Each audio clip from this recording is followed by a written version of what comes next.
On the wet sidewalk, a girl tries to repair a damaged bicycle with wire and courage.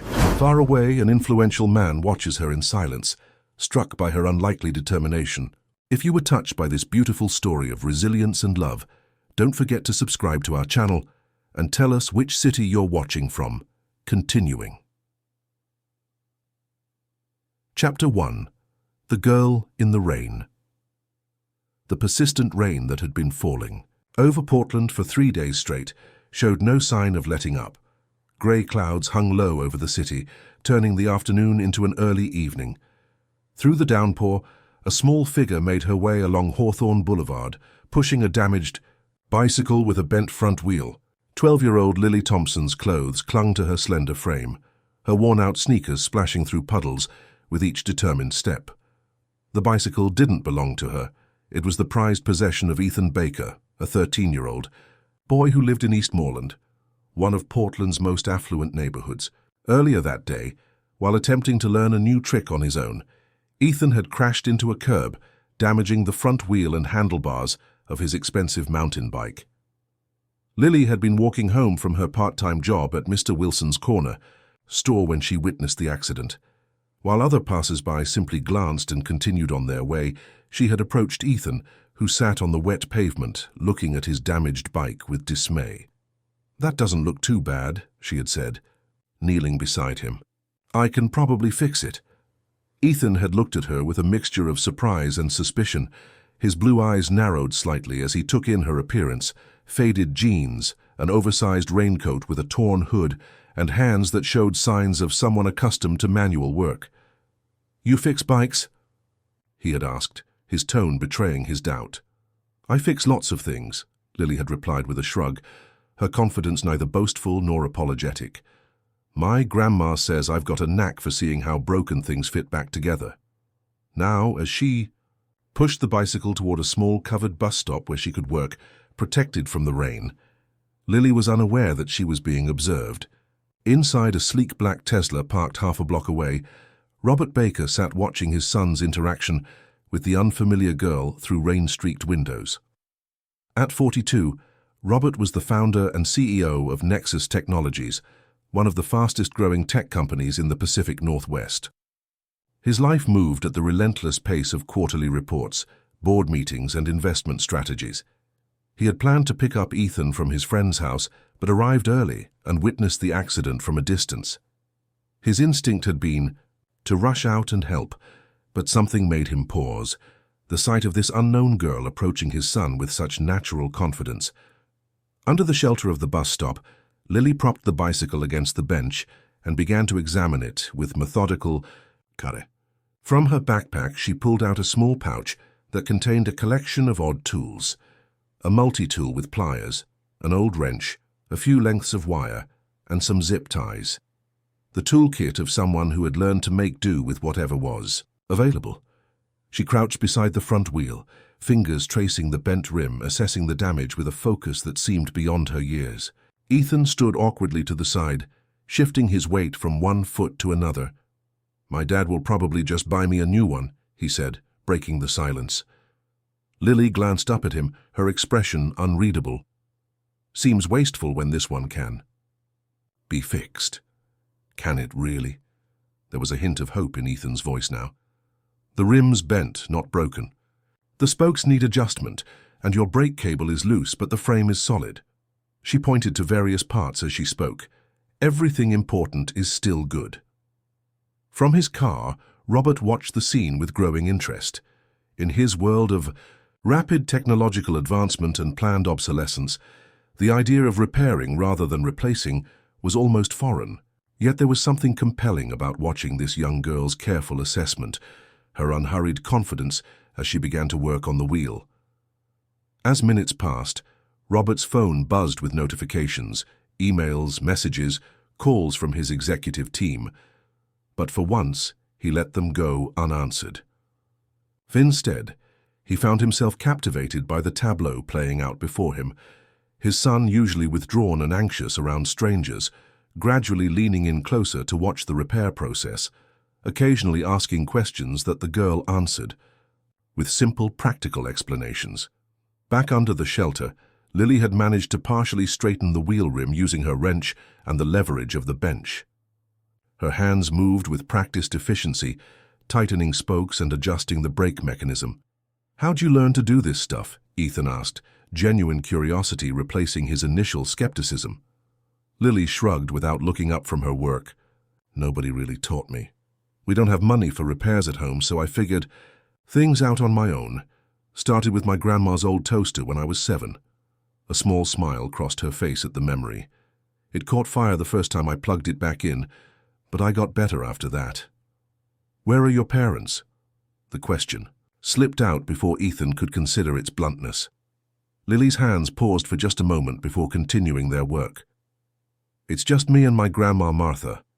Has been since I was 4. "Oh." Ethan fell silent, suddenly aware of the contrast between their lives. His own home in Eastmoreland featured 6 bedrooms, a home theater and a swimming pool. His closet contained more clothes than he could wear in a month. Yet here was this girl, working with a collection of mismatched tools, fixing what he had, been ready to discard. The rain had lightened to a drizzle by the time Lily had done all she could with her limited tools. The bike wasn't perfectly repaired, but the wheel was straight enough to ride, and the brakes were functional again.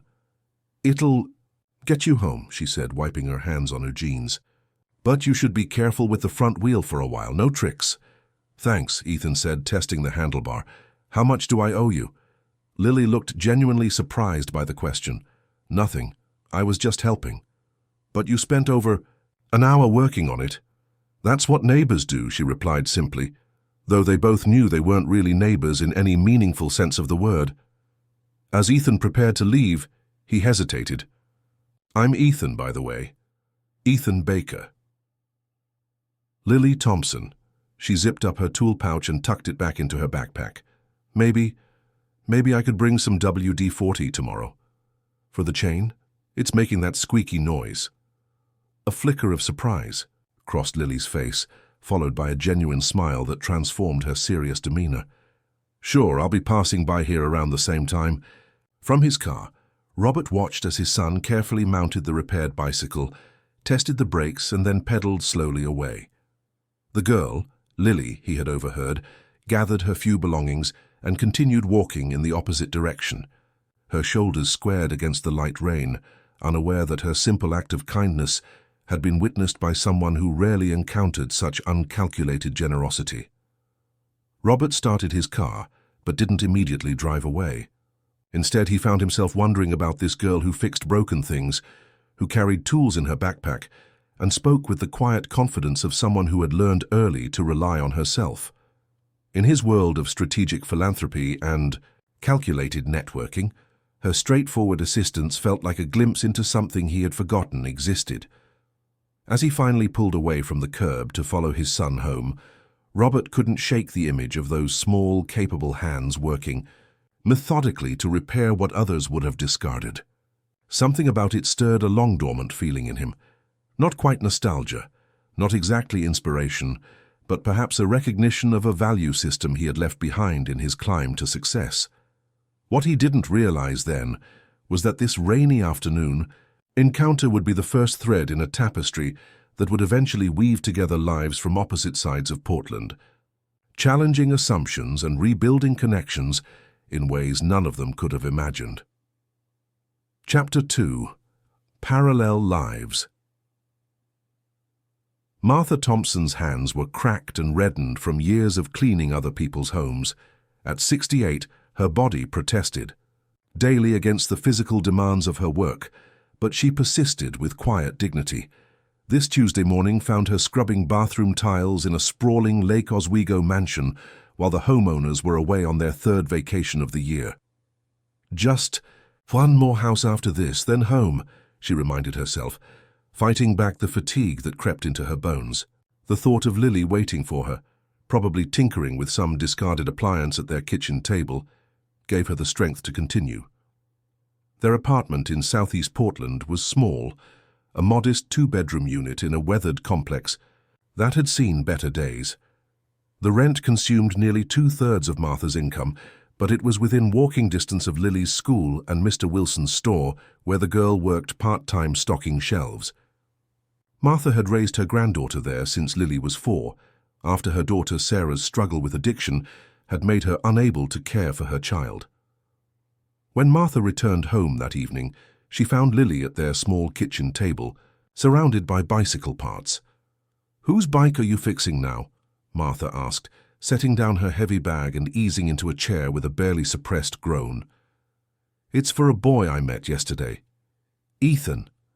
Lily was focused on a bicycle chain, carefully, cleaning each link. "He crashed his bike and I helped fix it, but I told him I'd look at the chain today." Martha studied her granddaughter with a mixture of pride and concern. At 12, Lily possessed a self-sufficiency that no child should need to develop so young. While other girls her age were obsessing over social media and shopping, Mole's Lily spent her free time rescuing broken objects from curbside trash and teaching herself to repair them. "You're a good soul, Lily," Martha said softly. "Just like your mother was before—" She didn't finish the sentence. Lily looked up briefly, offering a small smile. "I'm making mac and cheese for dinner. Should be ready in 20 minutes." Across town in Eastmoreland, the Baker family's evening unfolded in stark contrast. Their modernist mansion, featured last year in Architectural Digest, sprawled across a half-acre lot with manicured gardens and a view of the Willamette River.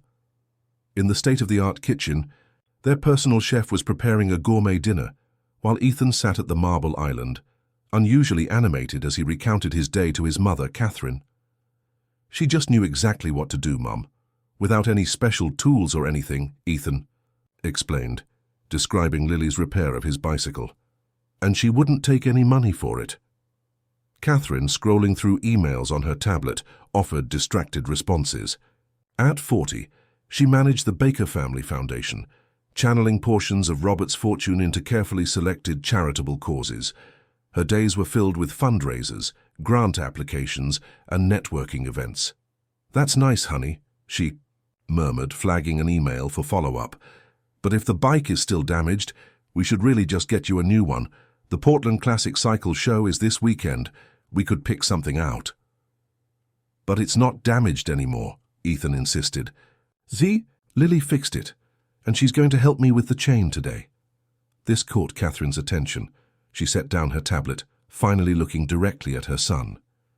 "You met this girl again today?" "Yeah, after school. She showed me how to adjust. The gears, too." Catherine frowned slightly. "Ethan, we don't know anything about this girl. Where does she live? Who are her parents?" "She lives with her grandmother somewhere in Southeast, I think. She's really smart, Mom. You should see how she can just look at something broken and figure out how to fix it."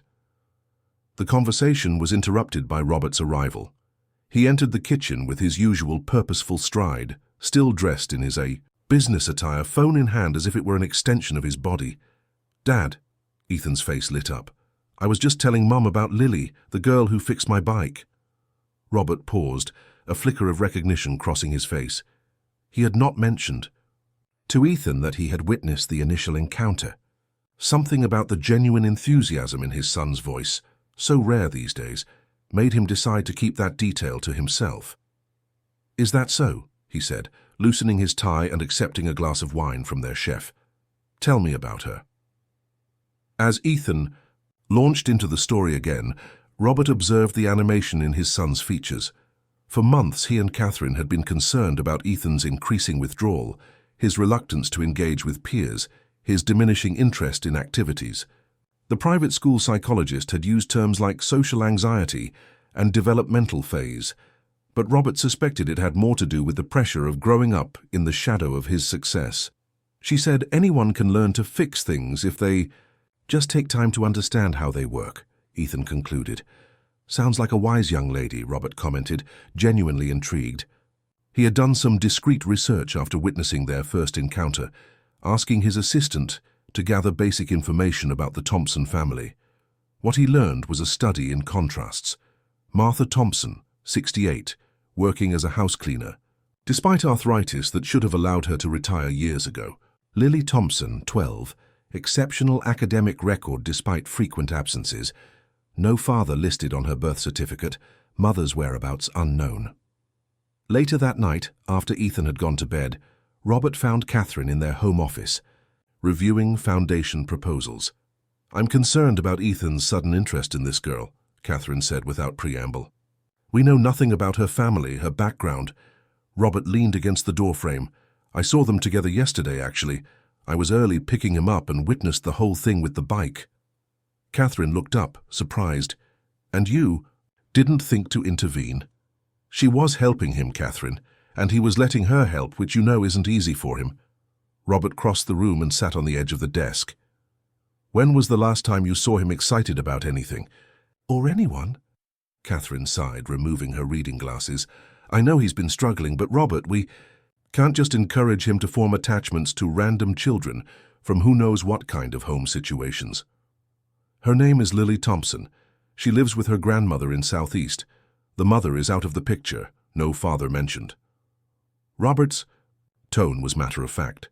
"Her grandmother cleans houses for a living, including some in our neighborhood. Lily works part-time at a corner store and maintains a 3.8 GPA despite everything." Catherine stared at him. "You investigated her?" "I had Marcus run a basic background check," he admitted, referring to his head of security. "Nothing invasive, just public records." "Why would you do that?" Robert was silent for a moment, considering the question. Why had he been so intrigued by this girl? There was something about her, Catherine, a kind of resilience. She didn't help Ethan for any gain. She just saw something broken and fixed it because she could. The next afternoon, as rain once again fell over Portland, Lily sat with Ethan under the same bus shelter, teaching him how to properly oil a bicycle chain. Their heads were bent close together over the upturned bike, Lily's patient instructions occasionally interrupted by Ethan's questions. "See how it moves more smoothly now?" Lily guided his hand as he turned the pedal. "You want to wipe off the excess oil, though, or it'll just collect dirt." Ethan nodded earnestly, absorbing her instructions with unusual focus. "Could you teach me how to adjust the brakes, too?" "Sure," Lily said, reaching for her multi-tool. "It's pretty simple once you understand how the mechanism works." As they worked, neither noticed the black Tesla parked once again down the block, nor the man inside watching them with thoughtful interest. Robert had left a board meeting early, making a detour to observe this unlikely friendship that had sparked such enthusiasm in his son. Through the rain-streaked window, he watched as Lily guided Ethan's hands, showing him how to make adjustments, her expression serious but kind. He saw his son nod eagerly, asking questions, fully engaged in a way Robert hadn't witnessed in years. There was no trace of Ethan's usual self-consciousness, his fear of failure, his reluctance to try new things. Something shifted in Robert as he watched them, a recognition that this simple interaction under a rain-swept bus shelter contained something his wealth and influence couldn't buy. Genuine connection based on shared curiosity rather than obligation or advantage. When his phone buzzed with an urgent call from his executive team, Robert silenced it without looking away from the scene before him. For the first time in longer than he could remember, the demands of Nexus Technologies would have to wait. Right now, in this moment, something more important was unfolding, something he wasn't yet ready to name but couldn't bear to turn away from. Chapter 3. Unexpected Connections. Over the next 3 weeks, what began as casual meetings about bicycle repairs evolved into something more meaningful.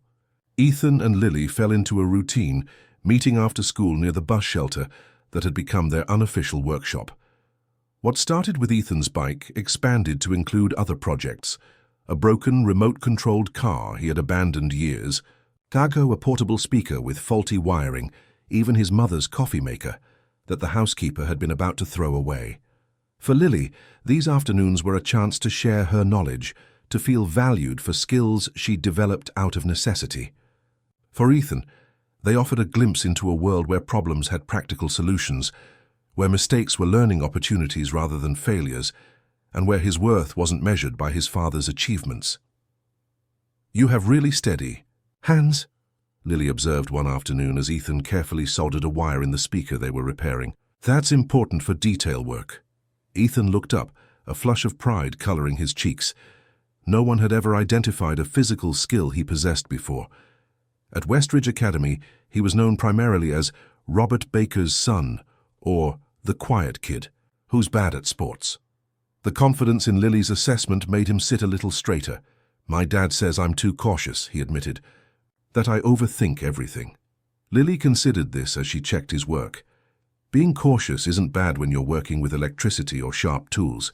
Better to think things through than rush and make mistakes you can't fix. The validation in her words washed over Ethan like a warm wave. Here was someone who saw his caution as a strength rather than a weakness, who valued precision over speed, thought over impulse. What neither of them realized was that their friendship had not gone unnoticed in the surrounding community. Inside, a neighborhood where appearance and status governed social interactions, the sight of a wealthy Eastmoreland boy regularly meeting with a girl from the wrong side of Powell Boulevard raised eyebrows and sparked gossip. On a surprisingly sunny Thursday, Lily arrived at their meeting spot to find Ethan already waiting, but not alone. A group of boys from Westridge Academy surrounded him, their designer backpacks and carefully styled hair marking them as members of Ethan's social circle, or at least the circle he was expected to occupy.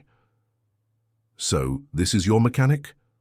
One boy, Tyler Whitman, son of a prominent surgeon, looked Lily up and down with unconcealed disdain. "Doesn't look like much." Ethan stood awkwardly between his classmates and Lily, his posture tense. "She's really good at fixing things," he said, his voice smaller than usual. "She's been teaching me." Another boy snickered. "Baker needs a girl to teach him basic stuff. Classic." Lily observed the interaction with quiet dignity, neither advancing nor retreating. She had encountered this kind of judgment before, the quick dismissal based on her worn clothes and unbranded backpack. What hurt wasn't their opinion of her, but seeing Ethan shrink under their scrutiny. "We're working on a speaker today," she said simply, addressing Ethan directly, ignoring the others. "Did you bring the multimeter?" Before Ethan could respond, Tyler snatched the speaker from the bench. "This old thing? My dad would just buy me the new Bose model. It's waterproof and has better bass." "Give it back," Ethan said, reaching for the speaker. His voice trembled slightly, but there was a new firmness in his stance. Tyler held the speaker higher, out of reach. "What's the matter, Baker? Worried about your girlfriend's feelings?" "She's not. We're just—" Ethan stammered, color rising to his face. "I'm his friend," Lily interrupted calmly, "and that speaker belongs to him, so you should give it back." Something in her steady gaze made Tyler hesitate. There was no fear there, no desperation to be accepted, only a clear expectation of basic respect. It was a quality rare among his usual peers, who were constantly jockeying for social position. After a tense moment, Tyler lowered the speaker. "Whatever, this is lame anyway." He dropped it carelessly on the bench. "We're heading to Mitchell's house to check out his new gaming setup. Coming, Baker?" Ethan glanced at Lily, then back at the boys. "No, I already have plans." The boys exchanged knowing looks. "Right. Have fun playing with junk." They sauntered away, laughter trailing behind them. When they were alone again, Ethan sank onto the bench, his shoulders slumped. "I'm sorry." "About them." Lily sat beside him, picking up the speaker to examine it for damage. "You don't need to apologize for other people." She paused, then added quietly, "But thanks for staying." Something flickered across Ethan's face. Realization, perhaps, that he had made a choice his peers wouldn't understand, but that felt right to him. "They don't get it," he said finally, "how it feels to actually make something work again instead of just throwing it away." Lily nodded, understanding that he was talking about more than just the speaker. Some people never learn to fix things. They just keep buying new stuff when the old stuff disappoints them. The wisdom in her simple observation hung between them as they bent their heads together over the disassembled speaker, their shared focus creating a bubble that temporarily shut out the judgments of the world around them. 2 miles away, in Say, The sleek boardroom of Nexus Technologies, Robert Baker was struggling to maintain his own focus. The quarterly financial review demanded his full attention, yet his mind kept drifting to the conversations he'd overheard between his son and Lily Thompson. Their interactions had awakened something dormant within him, memories of his own childhood. In rural Oregon, before success and wealth had narrowed his definition of value. "Robert?" His CFO's voice cut through his thoughts. "Your input on the Meridian acquisition?" Robert straightened in his chair, quickly scanning the document before him. "The valuation seems inflated based on current market conditions. Let's table this until we see next quarter's performance." The meeting continued, but Robert's attention remained divided. When it finally ended, he declined the usual post-meeting drinks with his executive team and headed to his car. Instead of driving home, however, he found himself making a detour to southeast Portland. Mr. Wilson's corner store was easy to find, a small, somewhat shabby establishment on a street lined with similarly modest businesses. Robert parked his Tesla a block away, suddenly conscious of how out of place it looked in this neighborhood. He removed his tie and suit jacket before entering the store, an instinctive gesture toward inconspicuousness. The store's interior was clean but dated, with narrow aisles and fluorescent lighting that hummed softly overhead. Robert wandered through the aisles, ostensibly examining products while discreetly observing the young girl stocking shelves near the back.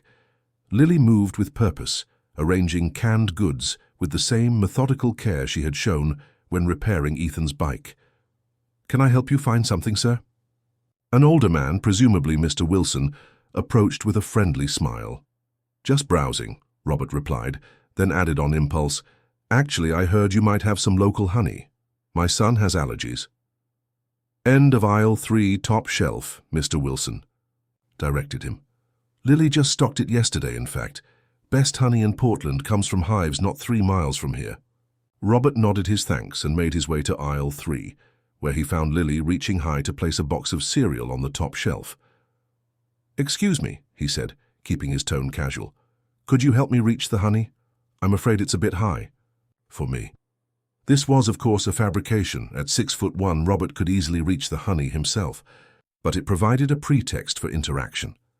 Lily turned, and for a brief moment, recognition flickered in her eyes. Had she seen him watching her and Ethan? Had his son mentioned him? But the moment passed, and she simply nodded, reaching for the honey jars. "Local or clover?" she asked practically. "The local is better for allergies."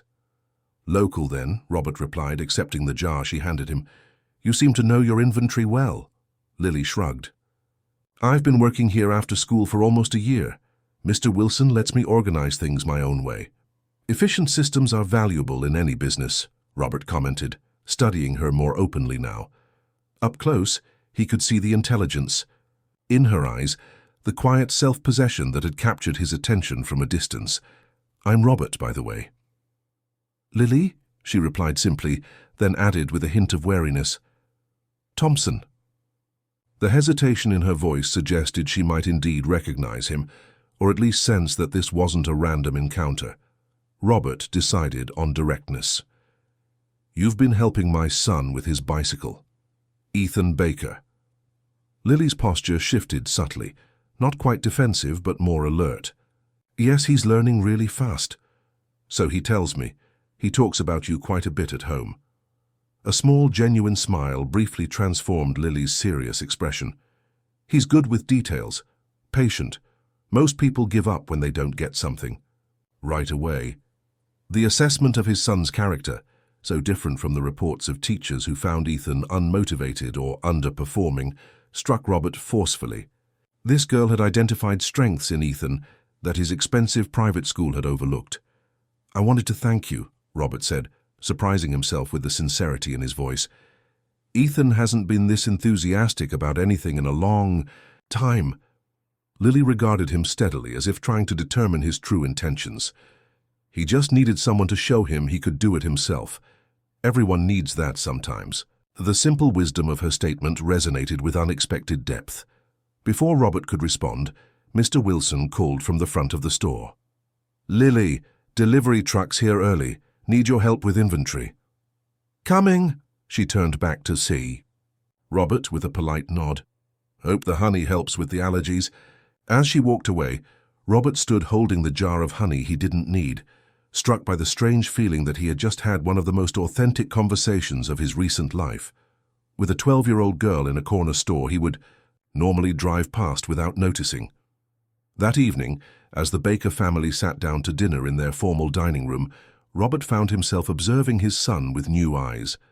Ethan was explaining something about gear ratios to Catherine, who was making a visible effort to appear interested, despite clearly not understanding the technical details.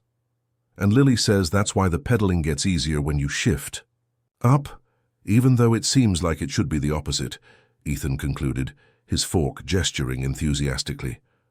That's fascinating, honey, Catherine said, exchanging a look with Robert. But maybe we could talk about something else. The charity gala is this weekend and we need to discuss what you'll be wearing. Ethan's animation dimmed visibly. Do I have to go? It's always just a bunch of adults talking about money while I stand around in uncomfortable clothes. It's for a good cause, Ethan, Catherine reminded him. The foundation is raising funds for educational programs in underserved communities. Couldn't we just give them money directly? Ethan asked. Lily's school doesn't even have a proper science lab.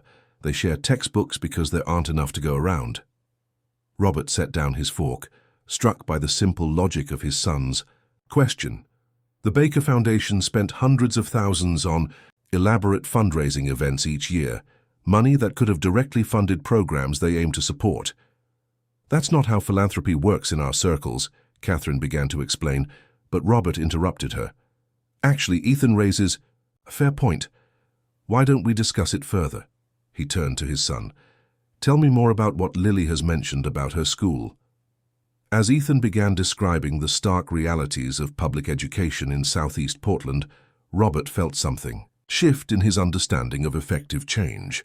All his wealth and influence had created systems of giving that looked impressive on paper, but remained distant from the communities they supposedly served.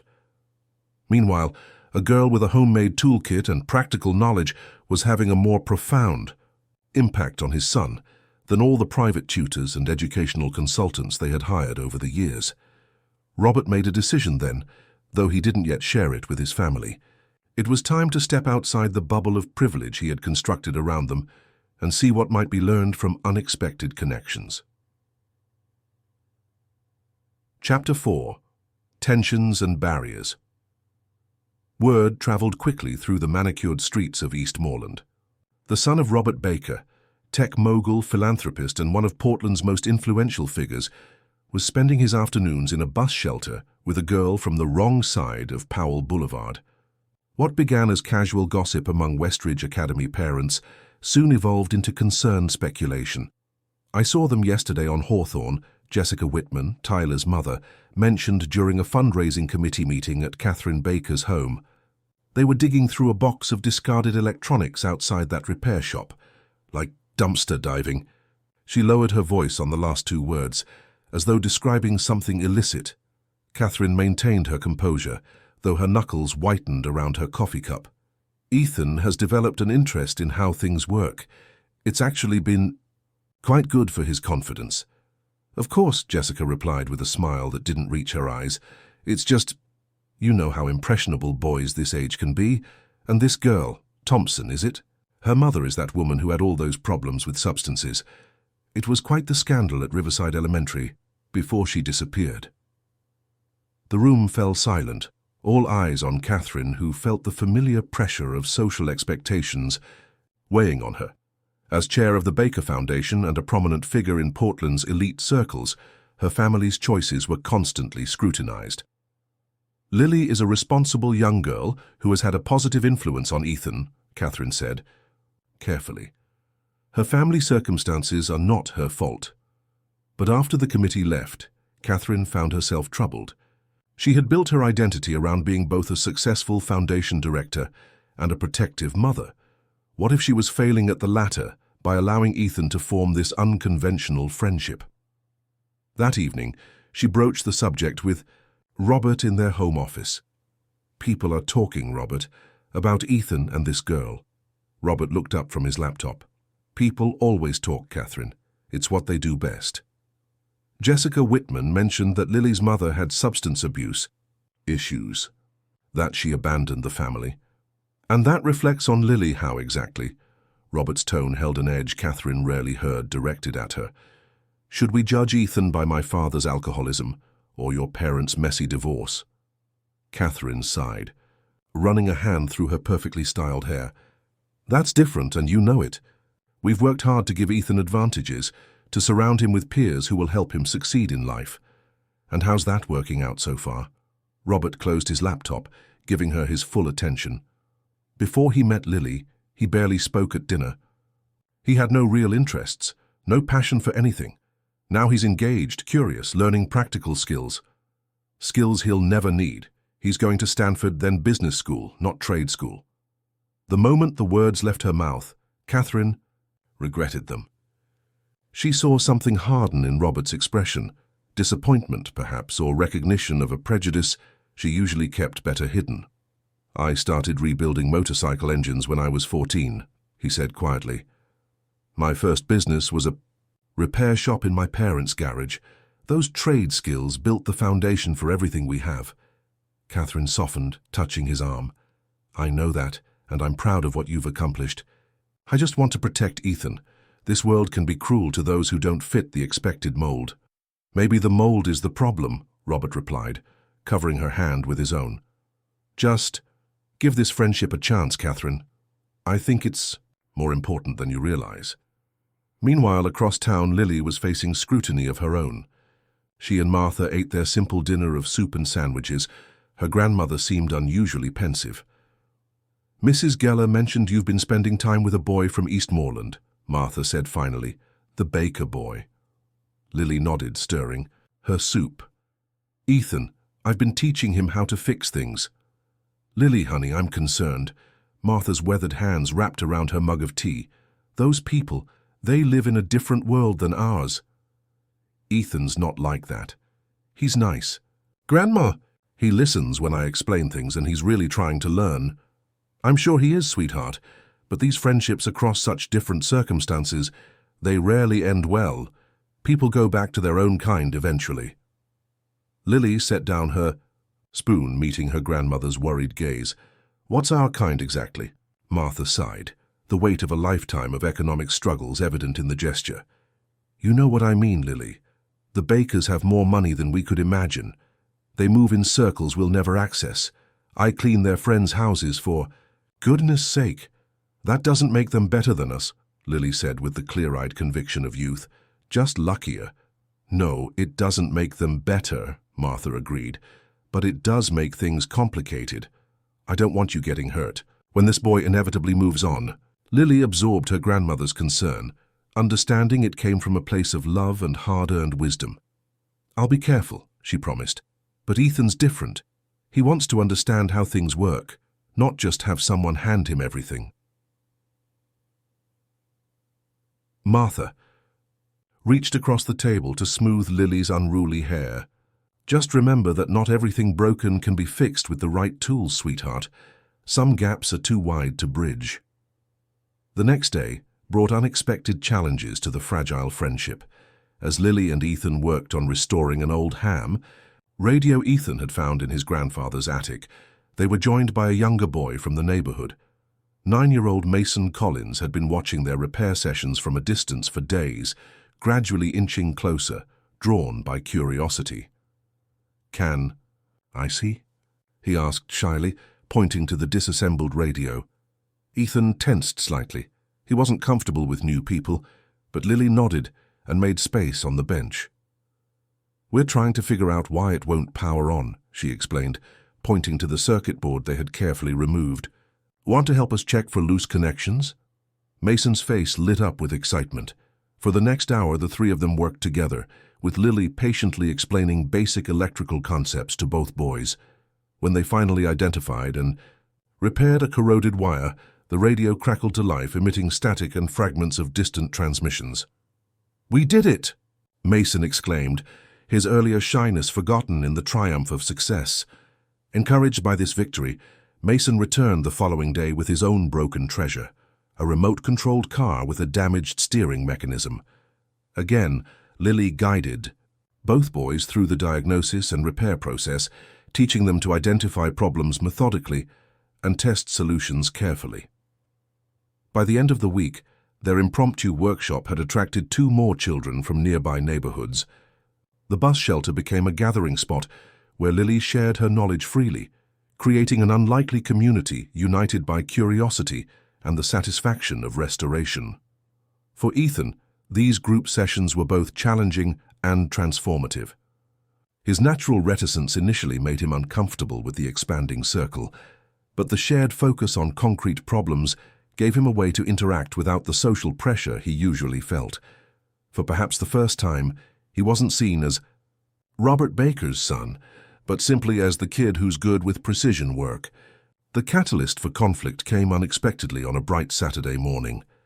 Mason, eager to show off his newly repaired RC car, was demonstrating its capabilities in the park near the bus shelter. In his excitement, he attempted an ambitious jump off a makeshift ramp, lost control, and the car veered sharply into a concrete path. Mason lunged to catch it, falling hard and fracturing his wrist in the process. His parents, Andrea and James Collins, rushed him to the emergency room, where the incident quickly escalated from accident to controversy. By Sunday evening, the story had morphed into something more alarming. Eastmoreland children were being taught dangerous activities by an unsupervised girl from southeast Portland, resulting in injuries. Monday morning found Martha Thompson opening her door to a stern-faced woman from Child Protective Services. "We've received a report about your granddaughter, Lily," the woman explained, consulting her clipboard. "Allegations of organizing unsupervised activities that resulted in a child's injury." Martha's hand flew to her throat. "That's ridiculous. Lily was just showing some children how to fix their toys. Nevertheless, we have to investigate any report involving potential endangerment of minors." The woman's tone was professional, but firm. "I need to speak with Lily." When Lily returned from school that afternoon, she found her grandmother ashen-faced and anxious. The CPS visit had been brief but unsettling, raising questions about Martha's capacity to provide appropriate supervision given her work schedule and age. "They're making it sound like you were doing something wrong," Martha said, her voice trembling. "Slightly, like you were putting children in danger instead of helping them." Lily sat beside her grandmother on their worn sofa, a sick feeling settling in her stomach. "Mason fell trying to jump his car off a ramp. I told him not to do that. I always tell them to be careful." "I know, sweetheart. But apparently his mother is saying you encouraged risky behavior, that you were teaching children to use tools without proper training or safety equipment." That evening, a series of text messages appeared on the community bulletin boards and parent forums of Eastmoreland. Warning: unsupervised repair shop being run by child with no safety protocols. One child already injured. Parents beware. Does anyone know anything about this Thompson girl? Heard her mother had serious issues. My son says the Baker boy is involved. Surprised Catherine and Robert would allow this. By morning, crude graffiti had appeared on the bus shelter. "No junk shop here" sprayed in harsh red letters across the glass. When Lily arrived after school, she found the shelter vandalized and empty, their collection of repair projects gone. On the bench lay a single note in Ethan's neat handwriting. "I'm sorry, can't come anymore, not your fault." Lily stood alone in the defaced shelter, the note clutched in her hand, experiencing a painful lesson that her grandmother had tried to prepare her for. Some divisions couldn't be bridged with just good intentions and clever fixes. At the Baker household, the tension was palpable. Catherine had received calls from 3 board members of the foundation, all concerned about Ethan's involvement in the incident. Robert had returned from a business trip to find his son confined to the house, all electronics removed from his room as punishment. "This has gone too far," Robert said, pacing their bedroom while Catherine sat rigidly on the edge of their bed. "The Collins are threatening to sue, Robert. Sue us because Ethan was part of this, whatever it was. This girl was clearly out of her depth, organizing some kind of underground repair club without any adult supervision." "That's not what happened, and you know it." Robert stopped pacing to face his wife. "They were fixing broken toys, Catherine, teaching each other skills. The Collins boy got hurt doing something Lily specifically warned against. It doesn't matter what actually happened, Catherine's composure finally cracked.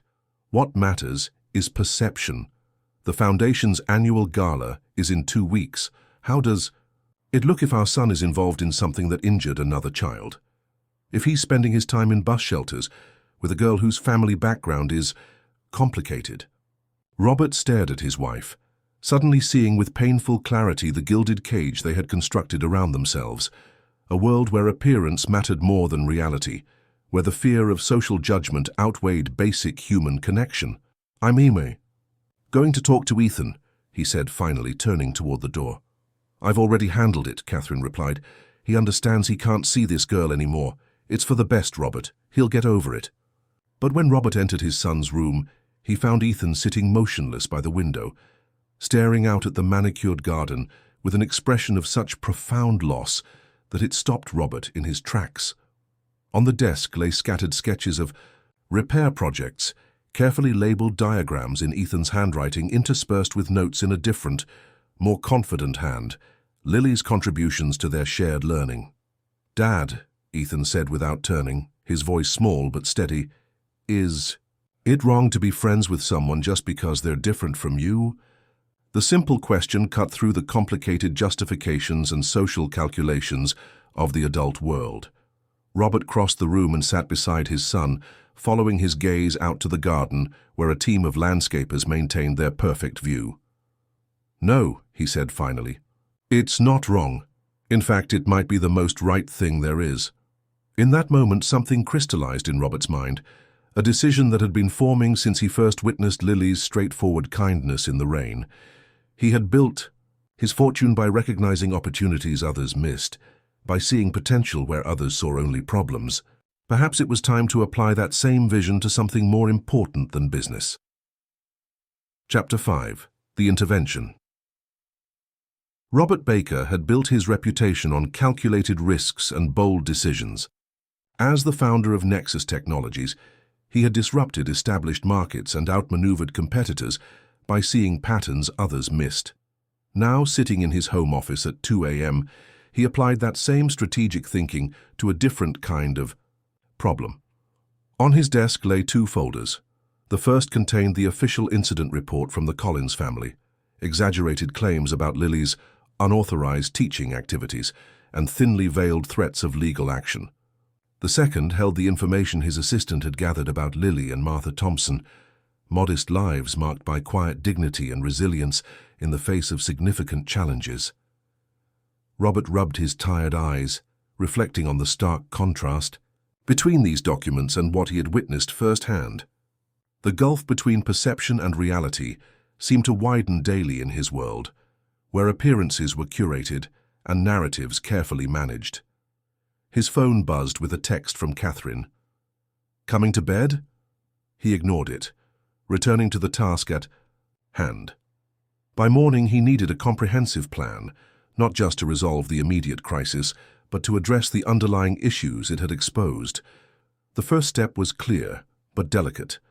Mason Collins's parents had transformed a simple accident into a community controversy, partly out of genuine concern, but mostly out of embarrassment that their son had been injured while under supposedly inadequate supervision. Robert knew from experience that people often attacked what made them feel insecure about their own choices. At precisely 7:30 a.m., Robert arrived at the Collins home, a handsome colonial in the heart of Eastmoreland. James Collins answered the door in a bathrobe, clearly surprised to find Robert Baker on his doorstep. "Robert, is everything all right?" "I was hoping we could talk about what happened with Mason," Robert replied, his tone friendly but firm. "May I come in?" In the Collins kitchen, Robert declined coffee and came straight to the point. "I understand Mason broke his wrist playing with his RC car. How is he doing?" James shifted uncomfortably. He's okay. Cast for 6 weeks. Andrea's pretty upset about the whole thing." "I can imagine," Robert nodded sympathetically. "Kids get hurt. Ethan broke his arm twice by age 10, once falling from a tree, once from his skateboard. It's part of growing up." "This is different," James protested. Your son and that girl were encouraging dangerous activities without proper supervision. Robert leaned forward slightly. Let me be direct, James. I've reviewed what actually happened. Mason modified his car and attempted a jump after being specifically warned not to. No one encouraged him. In fact, Lily Thompson has been teaching the kids proper safety protocols all along. James flushed. Andrea wasn't there, Robert interrupted gently. And now there's a CPS investigation into a grandmother who works 60 hours a week to support her granddaughter. There's vandalism at a public bus stop. There's a community turning against a 12-year-old girl whose only crime was helping. Others. We didn't vandalize anything, James protested weakly. No, but your exaggerated complaints created the environment where someone felt justified in doing so. Robert's voice remained calm, but his eyes conveyed the seriousness of the EE situation. I came here personally, as a neighbor and fellow parent, to ask you to publicly correct the record. James hesitated, visibly torn between defensiveness and the uncomfortable recognition of truth in Robert's words. Andrea won't like it. She's already talked to other parents. Sometimes being a good parent means admitting when we've made a mistake, Robert said. Mason knows what really happened. Do you want him to learn that it's okay to let someone else take the blame for his actions? By the time Robert left the Collins house, he had secured a commitment. James would post a clarification on the community forums, acknowledging that the accident was not due to negligence, but simply an unfortunate result of childhood enthusiasm. It wasn't a complete victory, but it was a start. The next step was more challenging. Robert drove directly to the Southeast Portland apartment complex where the Thompsons lived. The building was clean but worn, with peeling paint and a security door that had clearly been broken for some time. He found Unit 307 and knocked, mentally rehearsing what he would say. Martha Thompson opened the door, her expression changing from curiosity to wariness when she recognized him. Mr. Baker, she said stiffly, Lily's at school. I was hoping. To speak with you, actually, Mrs. Thompson. May I come in? Martha hesitated, then stepped aside. The apartment was small but meticulously organized, with furniture that had seen better days but was well maintained. Photos of Lily at various ages adorned the walls. Lily with a science fair project, Lily holding a certificate, Lily and Martha had what appeared to be a school graduation. I won't take much of your time, Robert began, declining Martha's automatic offer of tea. I want to apologize for what's happened and to help fix it. Martha's posture remained rigid. With all due respect, Mr. Baker, I don't see how you can fix this. The damage is done. That CPS worker made it clear that any further complaints could result in a more formal investigation. That's why I'm here, Robert said. I've just come from speaking with James Collins. He's agreed to publicly retract the exaggerated claims about what happened with his son. Martha's eyebrows rose slightly. That's unexpected. It's just the beginning, Robert continued. What Lily was doing, teaching other children practical skills, building community, restoring instead of replacing, it's valuable. More valuable than most of what we consider proper education these days. Lily has always been good with her hands, Martha said, a hint of pride breaking through her reserve. Even as a little girl, she'd rather fix a broken toy than get a new one. She's extraordinary, Robert agreed, and she's been a tremendous influence on Ethan. He's different since meeting her, more confident, more engaged. She saw potential in him that others missed. Martha studied him carefully. What exactly are you proposing, Mr. Baker? I want to create a proper space for what Lily started, a community workshop where children can learn practical skills in a safe, supervised environment, with proper tools, materials, and adult guidance. And Lily's role in this would be central, Robert said without hesitation. She has a gift for teaching, for making complex concepts accessible. With your permission, I'd like her to help. Design the program to be a mentor to other children. Martha's expression remained guarded. Mr. Baker, forgive my bluntness, but people like you don't usually seek out partnerships with people like us. What's your real interest here? The directness of the question caught Robert off guard, but he appreciated her candor. Two things, Mrs. Thompson. First, I believe in what Lily is doing. In a world of disposable everything, teaching children to repair and restore is revolutionary. And second? My son. Robert's voice softened. Ethan has struggled to find his place. He's quiet, thoughtful, precise, qualities that aren't always valued in the competitive environments we've put him in. With Lily, he found acceptance and purpose. I can't put a price on that. Martha was silent for a long moment, weighing his words. Lily was devastated when Ethan stopped coming to their meetings. She wouldn't admit it, but I could tell. Catherine, my wife, reacted out of fear, Robert explained. She's protective of Ethan, and the situation with the Collins family frightened her, but she's coming around to understand what Lily means to him. This wasn't entirely true. His conversation with Catherine that morning had been tense and unresolved, but Robert was confident he could bring her around once she saw the full scope of his vision. I appreciate your interest, Mr. Baker, Martha said finally.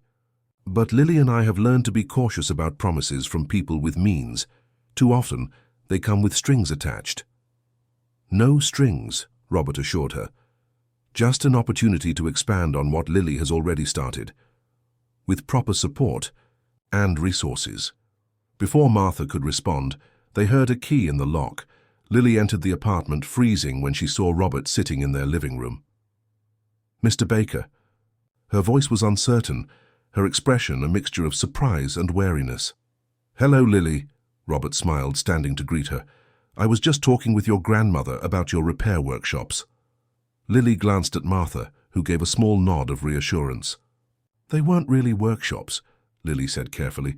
We were just fixing things together. And teaching others how to do the same, Robert added.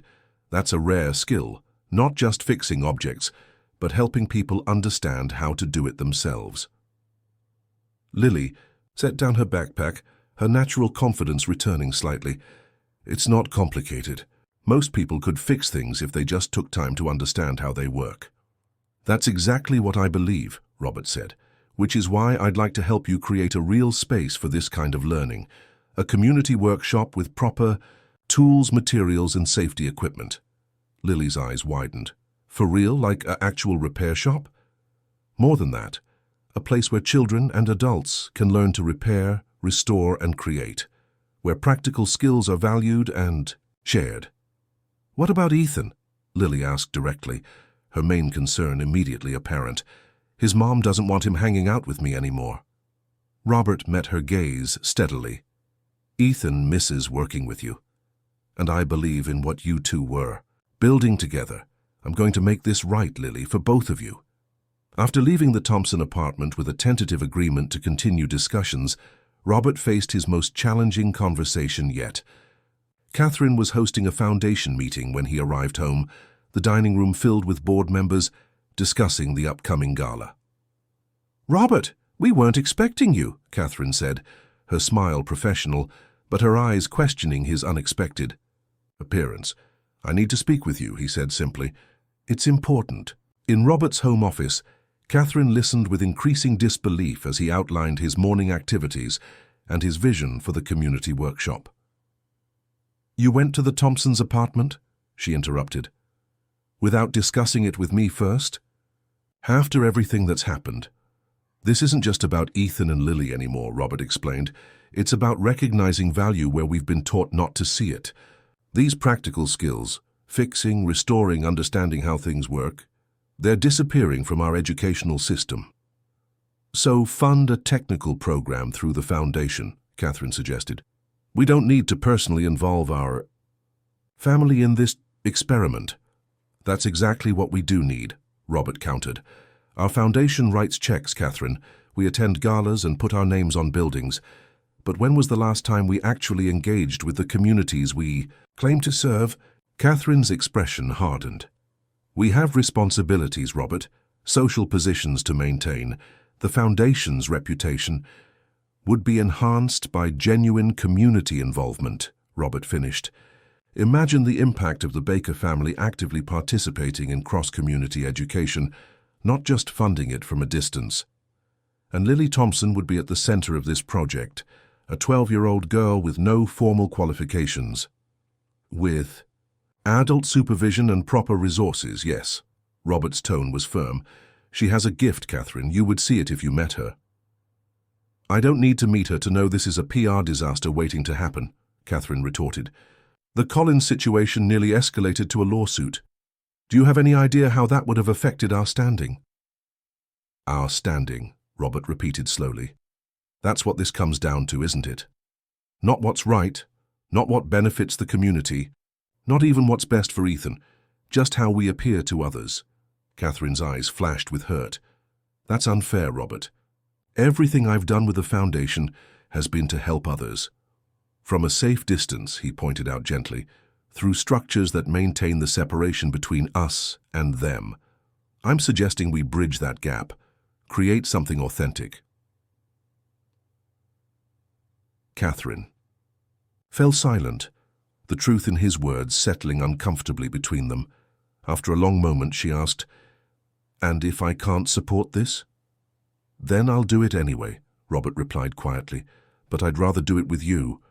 I'd rather Ethan see us united in this." Later that evening, Robert sat with Ethan in their backyard, watching the sunset paint the sky in vibrant oranges and pinks.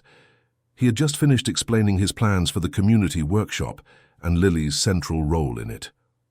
"So, I can see Lily again?" Ethan asked, hope cautiously entering his voice.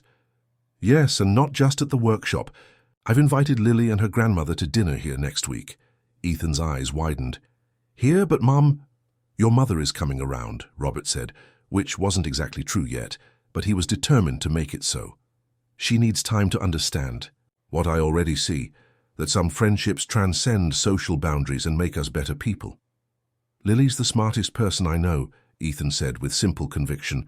"Not just about fixing things, but about life stuff. She doesn't make things more complicated than they need to be." Robert nodded, recognizing the wisdom in his son's assessment. Sometimes the most valuable perspectives come from unexpected places. As darkness fell over their carefully landscaped yard, Robert found himself reflecting on his own journey. From a small-town Oregon boy, fascinated with mechanical puzzles, to a tech mogul, more concerned with quarterly projections than hands-on creation. Somewhere along that path, he had lost touch with the joy of making, of understanding how things worked at their most fundamental level. Perhaps this workshop wasn't just for Ethan, or even for Lily and the other children who would benefit from it. Perhaps it was also for him, a way back to a more authentic engagement with the world, a reconnection with values he had inadvertently left behind in his pursuit of success. The following morning, Robert cancelled his meetings and drove to the small commercial building he had purchased years ago as an investment property. Located on the border between Southeast Portland and Eastmoreland, it had sat mostly vacant, occasionally rented for pop-up shops or temporary offices. As he unlocked the door and stepped into the dusty interior, Robert could already envision what it could become. Workbenches lining the walls, storage for tools and materials, a central area for group projects, perhaps even a small classroom space for more formal instruction. He took out his phone and made 2 calls. The first was to his contractor, requesting an immediate evaluation for renovation. The second was to Lily Thompson. "I found our workshop space," he told her when she answered. "I'd like you to see it, to help design what goes inside." There was a brief pause before Lily responded, her voice cautious but with an undercurrent of excitement. "Really? You want my input?" "More than input," Robert clarified. "I want your vision. This is going to be your space as much as anyone's." That afternoon, as Lily walked through the empty building with Robert, her initial reserve gave way to enthusiastic planning. She pointed out where different stations could go, what basic tools would be needed, how the space could accommodate both individual projects and group learning. "We should have a section for electronics, one for mechanical repairs, maybe one for woodworking," she suggested, her hands gesturing as she mapped the space mentally. "And a resource library with manuals and diagrams." Robert found himself taking notes, impressed by her practical thinking and clear vision. This was no idle fantasy for Lily. She had clearly given serious thought to what an ideal workshop would contain. "What about a name?" he asked as they completed their tour. "Every good project needs a name." Lily considered the question carefully. It should be something about fixing things, but also about people working together. After a moment, her face brightened. What about restore together? Because we're restoring objects, but also connections. Robert nodded, recognizing the perfect simplicity of it. Restore together it is. As they stood in the empty space that would soon become a vibrant community center, Robert felt a certainty he rarely experienced outside of business decisions.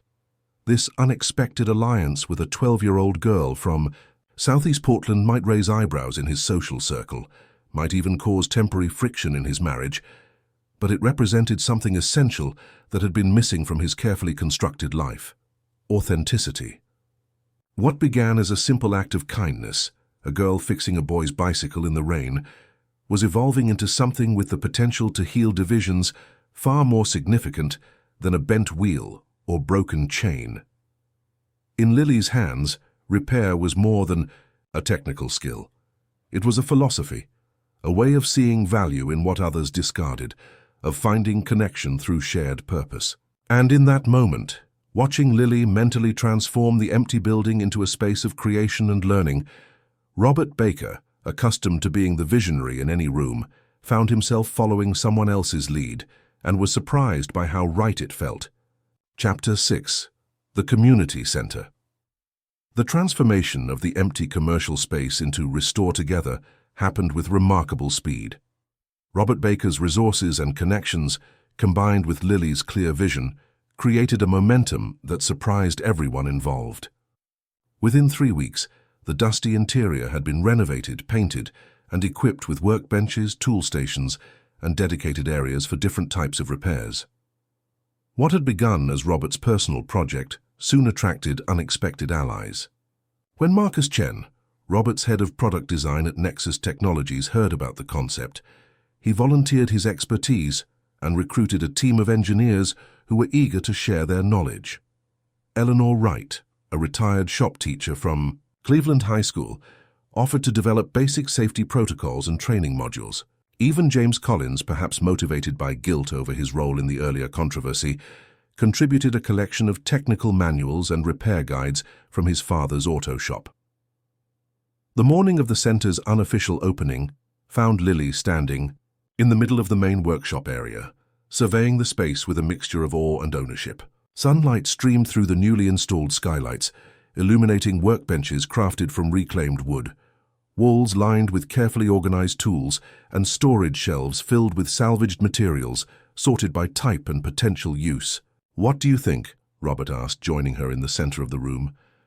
"It's perfect," Lily replied, her usual reserve giving way to genuine enthusiasm. "Better than I could have imagined." "It's just how you described it," Robert pointed out. "I simply provided the resources. This is your vision, Lily." Before she could respond, the front door opened and Ethan entered hesitantly. He had visited during the renovation process, but this was his first time seeing the completed space. His eyes widened as he took in the transformation. "Wow," he breathed, approaching one of the workbenches where an assortment of small electronics waited for repair. "This is incredible." Lily's face brightened at his approval. "I saved this workbench for us," she said, pointing to a station in the corner with 2 stools and a collection of precision tools for the more detailed projects. The moment of reconnection between the two friends was interrupted by the arrival of Martha Thompson, who entered carrying a tray of homemade cookies. She had initially been skeptical of Robert's grand plans, fearful that Lily would be used as a token or novelty in a wealthy man's charity project. But as she had observed the genuine respect with which Robert treated Lily's ideas, her concerns had gradually eased. "The place looks wonderful," Martha commented, setting down the cookies on a small break area table. "Though I'm still not sure I understand why you're doing all this, Mr. Baker." Robert had come to appreciate Martha's directness. "Call it enlightened self-interest," he replied with a smile.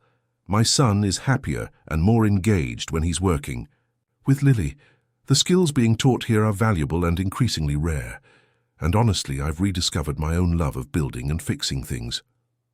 Martha nodded, seemingly satisfied with the answer. "Well, as long as Lily is being valued for her contributions, not showcased like some curiosity.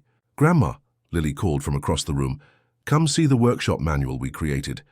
It has all the basic repair procedures and safety rules." As Martha crossed to join her granddaughter, the door opened again to admit Catherine Baker. She stood in the entrance, elegantly dressed as always, but looking somewhat out of place among the tools and workbenches. Her relationship with the project had evolved from outright opposition to reluctant acceptance, though she still harbored reservations about its impact on their family's social standing. "Catherine," Robert greeted her, genuinely pleased by her presence. "I wasn't sure you'd make it. I said I would, didn't I?" She surveyed the space with a critical eye. "It's certainly well equipped." "Mom," Ethan hurried over, eager to show her around, "you have to see what we've set up.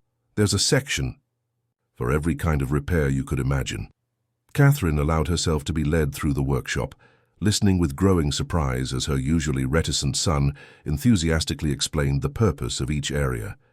She had rarely seen him so animated, so confident in his knowledge. "And this is where Lily and I will work on the more complex projects," he explained, showing her their shared workbench. "She's teaching me circuit board repair next week." "That's wonderful, Ethan," Catherine managed, making eye contact with Lily across the room. The girl met her gaze steadily, neither challenging nor deferential. There was a quiet dignity in her posture that Catherine couldn't help but respect, despite her lingering misgivings. The center's first official day of operation was scheduled for the following weekend, but word had already spread through both communities. By mid-afternoon, curious visitors began to arrive. Children from Ethan's school and Lily's neighborhood, parents with broken appliances, retirees offering to share forgotten skills like darning and clock repair. Mason Collins arrived with his arm still in a cast, accompanied by both his parents. The tension was palpable as they approached Robert, but James took the lead. "We wanted to see what you've created here," he said, extending his hand to Robert, "and to apologize in person to Lily. Our reaction was disproportionate." Robert accepted the handshake, appreciating the gesture. "It took courage to admit that publicly, thank you." Andrea Collins still seemed uncomfortable, but when she saw Mason's face light up at the sight of a robotics station designed for younger children, her expression softened slightly. "He hasn't stopped talking about coming back here since the accident," she admitted, "even with the broken wrist." "We have plenty of projects that only require one hand," Lily assured them, approaching with her characteristic straightforwardness. "And we've implemented all the safety protocols now. Proper supervision, first aid kits, safety gear." Andrea studied the girl who had been the focus of her anger just weeks ago. "You're very young to be teaching others," she said, but the edge was gone from her voice. "Age doesn't always determine what you know," Lily replied simply. "I'm still learning too. We all are." As the day progressed, the center began to take on a life of its own.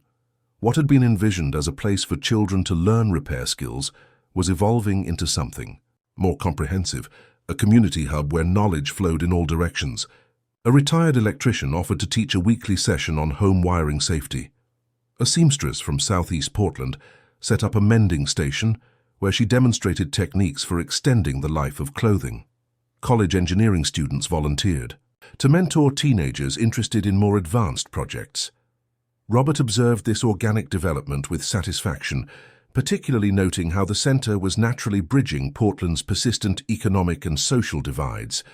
Children from affluent families worked alongside those from more modest backgrounds, united by shared curiosity and the tangible satisfaction of restoration. Midway through the afternoon, he found himself standing beside Catherine, watching as Lily patiently demonstrated to a group of children how to test a circuit board for faults. "She is remarkable," Catherine admitted quietly. "I can see why Ethan is drawn to her." "It's more than just her technical skills," Robert replied. "It's her perspective. She sees possibility where others see only broken things." Catherine nodded slowly. "I've been thinking about what you said, about our foundation maintaining distance from the communities we serve. There might be some truth to that." It was as close to an endorsement as Robert could expect, and he took it gratefully. "Would you consider being more directly involved here? Your organizational skills would be invaluable." Before Catherine could respond, a commotion near the front door drew their attention. Tyler Whitman and several other boys from Westridge Academy had arrived, their expressions a mixture of curiosity and barely concealed disdain. "Baker really hangs out here," Tyler was saying loudly as they entered. "Working with junk?" Ethan, who had been helping a younger child reassemble a tablet, looked up with visible apprehension. His friendship with Lily had given him new confidence, but confronting his peers still triggered his anxiety. Robert started to move toward them, concerned about a potential confrontation, but Lily was already approaching the newcomers with her characteristic directness. "It's not junk," she corrected Tyler calmly. "Everything here has value. It just needs the right attention." Tyler scoffed, but his eyes betrayed interest as he surveyed the busy workshop. "My dad says this whole repair thing is pointless. When something breaks, you just replace it." "That's one approach," Lily agreed without judgment. "But have you ever fixed something yourself, actually made it work again with your own hands?" Tyler shrugged. "Why would I bother?" "Because it feels good," Ethan said, finding his voice as he joined them. "Better than just buying new stuff all the time." The tension between the boys was interrupted by an unexpected source, Mason Collins, who approached the group with excitement. "Tyler, you have to see this robotics station. We're programming these old RC cars to follow light patterns. It's awesome." Tyler's carefully maintained indifference wavered in the face of Mason's enthusiasm. "You can program them? Like actual coding?" Lily showed us how, Mason confirmed. "It's not even that hard once you understand the basic commands." The dynamic shifted subtly as Tyler's curiosity overcame his initial skepticism. "I guess I could check it out for a few minutes." By the end of the day, even Tyler had been drawn into the center's collaborative atmosphere, grudgingly impressed by the complexity of the projects and the skills being shared. When his mother arrived to pick him up, he was deep in conversation with a community college student about drone modifications, his earlier disdain forgotten. As the last visitors departed, the core group, Robert, Catherine, Ethan, Lily, and Martha, gathered in the small break area to reflect on the day's success. "I counted over 60 visitors," Martha reported, her initial wariness giving way to pride in what Lily had helped create, from all over Portland. "And at least 15 people signed up to volunteer their skills," Catherine added, having taken charge of organizing the volunteer schedule with her characteristic efficiency, including some with expertise I wouldn't have expected. "Like Mr. Rodriguez from my building," Lily pointed out. "He was fixing watches in Mexico City before he moved here. He knows more about precision mechanisms than anyone I've ever met." Robert smiled, noting how the group had naturally formed a circle, the usual hierarchies of wealth and status temporarily suspended by their shared purpose. This, he realized, was what had been missing from his philanthropic efforts, the genuine community that formed when people connected through meaningful work rather than social obligation. "I think we should make this official," he said, looking around the circle. "Establish Restore Together as a permanent community resource with regular hours and structured programs. With Lily as lead youth mentor," Ethan added quickly. "She's the reason this all started." Lily looked down, uncharacteristically shy in the face of such direct praise. "I couldn't do it alone," she said. "We all bring different skills." "That's precisely the point," Robert agreed. "This center works because it recognizes that value exists everywhere, in objects others would discard, and in people others might overlook." Catherine, who had been quietly observing, surprised everyone by adding, "The foundation could establish a scholarship program for students who demonstrate exceptional skill here. Create pathways to technical education or engineering programs." Martha reached over to squeeze her granddaughter's hand. "Lily's always wanted to study engineering, ever since she was little." The conversation continued as dusk fell outside, the group naturally expanding their vision from a simple repair workshop to a comprehensive community resource. Ideas flowed freely: after-school programs, senior mentorship opportunities, sustainable living workshops, a tool-lending library for the neighborhood. As they finally prepared to leave, Robert hung back, taking a moment alone in the center. He had funded, but which had already evolved beyond his initial concept. In the quiet space, surrounded by workbenches and tools, partially completed projects and carefully sorted materials, he felt a sense of purpose that had been missing from his more conventional philanthropic efforts. This center represented something different, not charity bestowed from above, but community built from within, where traditional barriers of age, wealth, and background dissolved in the face of shared curiosity and practical purpose. Outside, he found Lily waiting, her expression thoughtful as she gazed up at the newly installed sign above the entrance. "Restore Together" in simple, bold letters. "Thank you," she said simply when she noticed his presence, "for believing this could work." "I should be thanking you," Robert replied, "for showing Ethan, showing all of us what we were missing." Lily considered this, then offered one of her rare, transformative smiles. Maybe that's what "restore together" really means.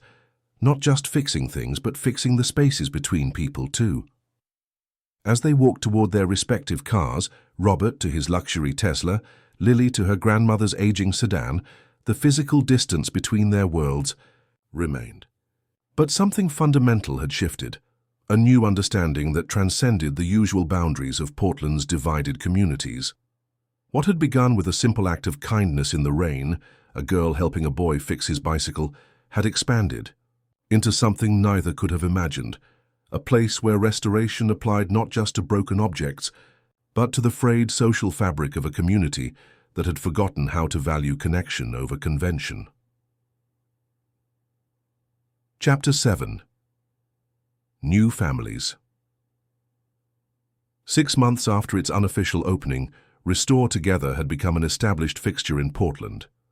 What began as a modest repair workshop had evolved into a thriving community center that bridged neighborhoods, generations, and social divides. The transformation was visible not just in the physical space, now expanded to include an educational area, a tool-lending library, and a small cafe, but in the relationships that had formed within its walls. On a crisp autumn morning, Lily stood before an audience of over 200 people gathered for the center's official commemoration ceremony. At 13, she had grown an inch taller since that rainy day when she first helped Ethan with his bicycle, but the most significant changes were less visible. A new confidence in her posture, a sense of purpose that radiated from her as she prepared to address the crowd. "When I first started fixing things," she began, her voice steady despite the size of the audience, "it was out of necessity. We couldn't afford to replace what was broken, so I learned to repair instead." She paused, making eye contact with her grandmother in the front row. But what started as necessity became something more, a way of seeing the world. Everything has potential, even when it seems beyond saving. Sometimes the most valuable things are the ones that need the most care to restore. The crowd included an unlikely mixture of Portland residents, families from Eastmoreland sitting alongside residents of Southeast Portland's more modest neighborhoods, city officials beside community activists, corporate executives next to skilled tradespeople. All had been drawn into the center's orbit over the preceding months, contributing in ways that transcended traditional philanthropy. In the front row, Robert Baker sat with Catherine and Ethan, listening with quiet pride. His initial vision for the center had been transformed by the community that embraced it, evolving in ways he couldn't have predicted but now fully supported. Beside them sat Martha Thompson, her weathered hands resting on a handmade quilt that covered her lap, a gift from the senior sewing circle that now met weekly at the center. What makes Restore Together special isn't just the tools or the space, Lily continued. It's the belief that everyone has something to teach and something to learn. When Mr. Ramirez, who's been fixing watches for 50 years, teaches alongside college engineering students, everyone benefits. When children from different neighborhoods work together on a project, they forget about the divisions adults have created and focus on what unites them. From his seat, Ethan watched his friend with undisguised admiration. The past 6 months had transformed him as well. The anxious, withdrawn boy who had crashed his bicycle was now a confident 14-year-old who led workshops on circuit board repair and had recently started a coding club for younger children. His friendship with Lily had deepened into a partnership based on shared passion and mutual respect. "Today we're not just celebrating a building or a program," Lily said, gesturing to the renovated space around them. "We're celebrating a different way of being community, one where we value what others discard, where we take time to understand how things work, where we believe in restoration rather than replacement." As she concluded her speech to enthusiastic applause, Robert reflected on how much had changed since he first observed Lily repairing Ethan's bicycle in the rain. His own perspective had shifted dramatically, from seeing value primarily in terms of market growth and technological innovation to recognizing the profound worth of practical knowledge, intergenerational connection, and community resilience. The formal ceremony transitioned into a community celebration, with food provided by local restaurants, music from neighborhood bands, and interactive demonstrations throughout the center. Robert found himself moving between conversations, connecting people who might never have met otherwise. The retired engineer from Eastmoreland with the talented teenager from a subsidized housing complex, the corporate lawyer interested in sustainability with the master carpenter specializing in reclaimed materials.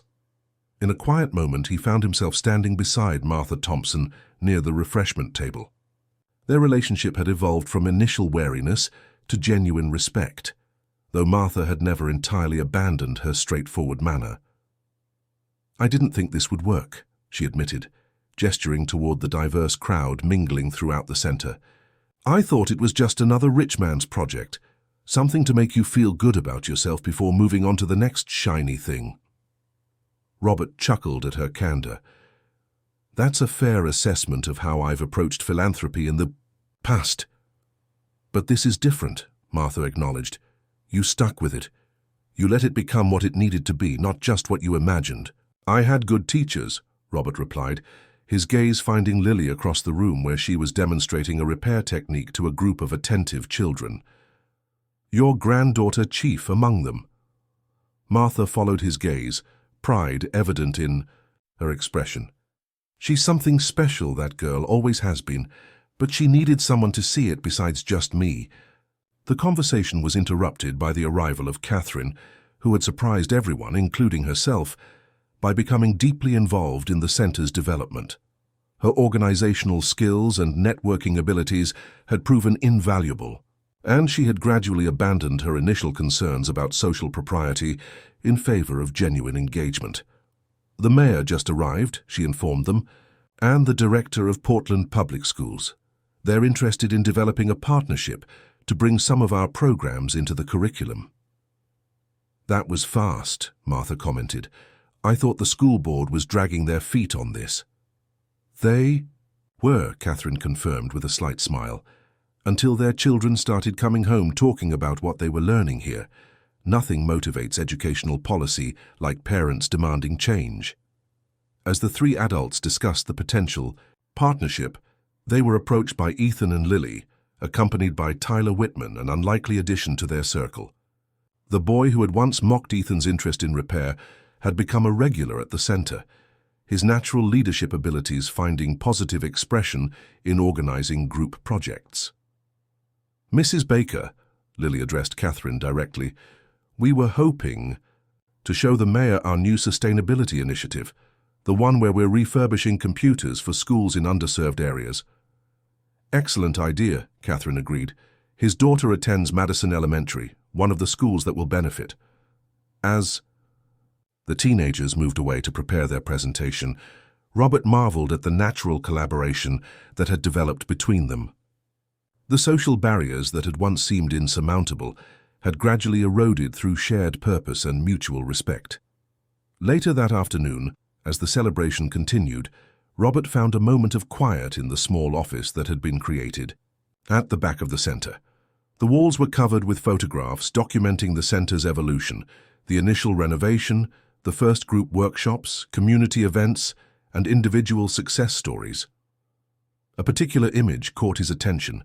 Lily and Ethan bent over a disassembled laptop, their expressions focused and animated as they worked together to diagnose a problem. It captured perfectly what had drawn him to this project initially. the pure engagement of young minds solving tangible problems, unmediated by social expectations or artificial hierarchies. His reflection was interrupted by the arrival of James Collins, who had become an unexpected ally in the centre's development, volunteering his business expertise to help establish it as a sustainable non-profit. "Quite a turnout," James commented, nodding toward the main room where the celebration continued. "The centre has exceeded everyone's expectations."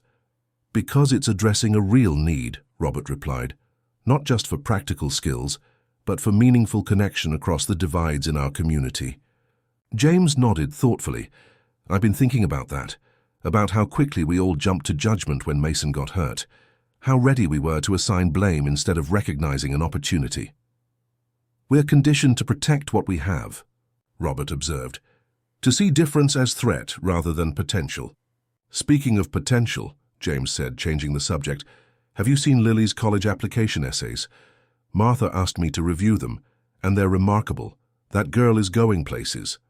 Robert smiled, not surprised that Lily had already begun preparing for college despite being only in 8th grade.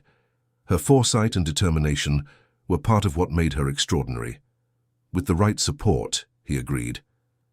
"Which is why Catherine and I have been working with the Foundation to establish a scholarship program, not just for Lily, but for any young person who demonstrates exceptional potential through their work here." As evening approached, the formal celebration transitioned into a more intimate gathering for those who had been instrumental in the centre's creation. Tables were arranged in the main workshop area, transformed for the occasion with string lights and simple decorations. The diverse group, spanning ages, backgrounds, and neighborhoods, shared a meal prepared by a local catering cooperative that had formed through connections made at the center. During the meal, conversations flowed naturally, punctuated by laughter and occasional debates about future projects. Robert observed with satisfaction how easily people moved between topics and relationships, the usual social stratifications temporarily suspended in this unique environment. Midway through the evening, Martha Thompson gently tapped her glass for attention. Not typically one for public speaking, she stood with quiet dignity, her gaze moving around the circle of faces. "I've lived in Portland for over 40 years, she began, "and I've watched neighborhoods change, communities divide, people lose connection with each other. When Lily first started fixing things with Ethan, I was worried that she would be judged, dismissed, or worse, hurt when the differences between their worlds became too apparent." She paused, looking directly at Robert and Catherine. "I was wrong. Not about the divisions, they're real enough, but about the possibility of bridging them. This center has become more than a place to fix broken objects. It's a place where people find each other across the boundaries we've created." Martha reached for a package wrapped in simple brown paper that had been placed beside her chair. "Which is why we, those of us who've been here from the beginning, wanted to create something special to mark this occasion." She unwrapped the package to reveal a large, beautifully crafted wooden plaque.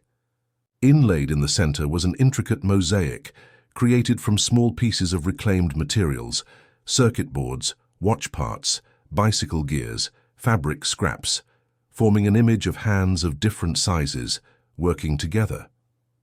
"This was a true community project," Martha explained. "Mr. Ramirez created the woodwork, the senior art group designed the mosaic, children from both neighborhoods collected the materials, and Lily and Ethan assembled it together."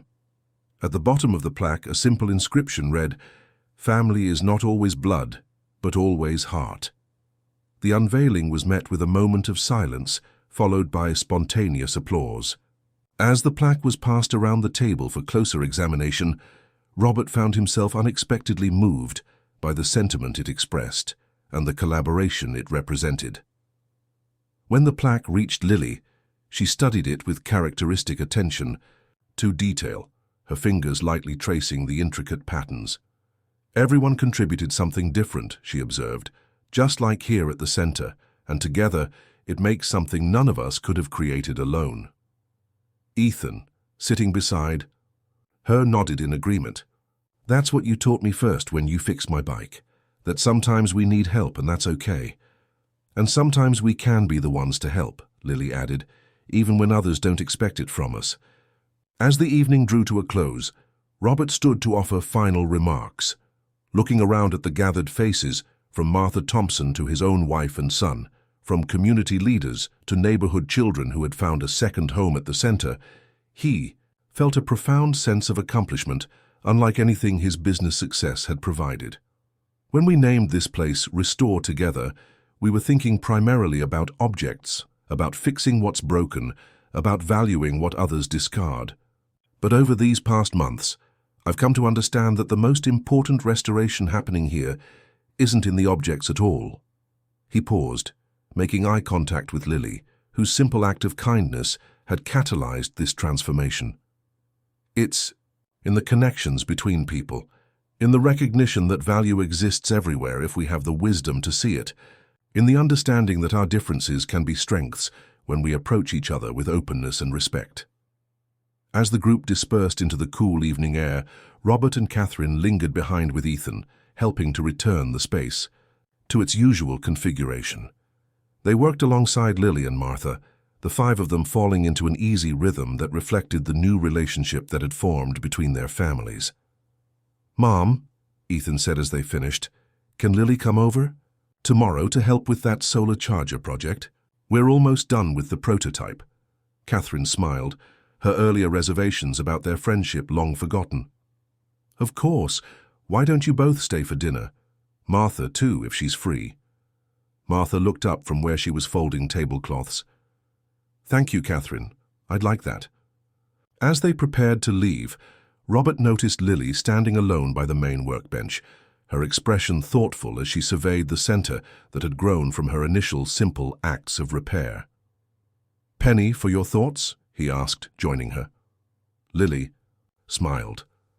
"I was just thinking about that first day in the rain, how I had no idea that fixing one bicycle would lead to all of this." That's how the most important changes often happen, Robert reflected. Not from grand plans, but from simple actions taken with care and attention. "And the willingness to see value where others don't," Lily added, echoing the lesson she had taught him without realizing it. As they turned off the lights and locked the doors of Restore Together, the small group stepped out into the Portland night, the city lights twinkling against the dark sky. They stood for a moment in the glow of the center's sign, an unlikely family formed not by blood or circumstance, but by the conscious choice to value connection over convention, restoration over replacement, and the wisdom to recognize that the most important repairs often involve not things, but the spaces between people. In that moment, beneath the simple sign that proclaimed their shared purpose, they embodied the truth of the plaque's inscription. Family is not always blood, but always heart. And in the restoration of those heart connections, across neighborhoods, generations, and social divides, they had created something more valuable and lasting than any of them could have imagined on that rainy afternoon when a girl simply decided to help a boy fix his broken bicycle. The end, dear listeners. We hope the story of Lily and Ethan has touched your heart as deeply as it has touched ours. This tale of bridging divides and finding value in unexpected places reminds us that true connections can form anywhere, if we're willing to look beyond appearances. For more emotionally resonant stories that explore the complexity of human relationships, be sure to subscribe to our channel by clicking the button below. We release new narratives every week that will take you on journeys of heart and hope, just like this one. If you enjoyed Restore Together, please give this video a thumbs up and share it with someone who might need this message today. Your engagement helps our storytelling community grow stronger. What was your favorite moment in Lily and Ethan's journey? Did any part of their story reflect experiences from your own life? We'd love to hear your thoughts in the comments section below. Until our next story adventure, remember that sometimes the most valuable connections begin with the simplest acts of kindness.